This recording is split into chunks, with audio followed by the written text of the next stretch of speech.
On a lancé un plan de circulation douce, un schéma de circulation douce avec GPSO, la communauté d'agglomération, et on est en train de travailler sur les pistes cyclables dans Boulogne intramuros. Et notamment, surtout dans un premier temps, on travaille sur la liaison avec les villes voisines.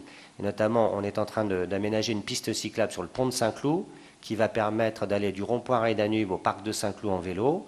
Mais ça ne suffit pas, mais c'est déjà un début. On aura une piste cyclable sur le pont de Sèvres. On a déjà une piste cyclable sur le pont d'Issy. On va en mettre une sur le pont de Billancourt.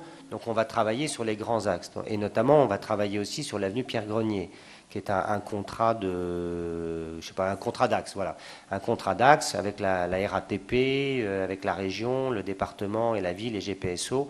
On va refaire toute l'avenue Pierre-Grenier et là, on y mettra des pistes cyclables. Sur les grandes voies sur lesquelles on peut mettre des pistes cyclables, on le fera hein, quand c'est possible, mais encore faut-il qu'elle débouche quelque part. Vous avez vu sur la l'avenue Robert Schuman, on en a une qui fait 200 mètres de long, mais elle va de nulle part à nulle part. Donc c'est pas, et elle a coûté 350 000 euros.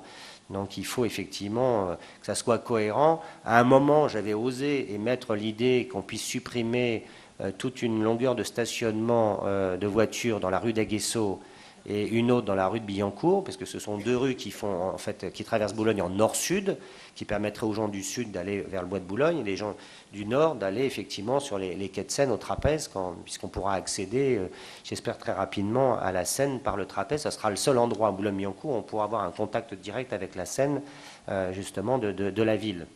Simplement, quand j'ai émis cette idée-là, supprimer des places de stationnement dans des quartiers où ce sont des immeubles anciens, il n'y a pas de stationnement en sous-sol, ça a été un tollé général. Bon, on va essayer de trouver une solution, mais c'est vrai que ce serait bien qu'on ait des axes nord-sud, est-ouest sécurisés.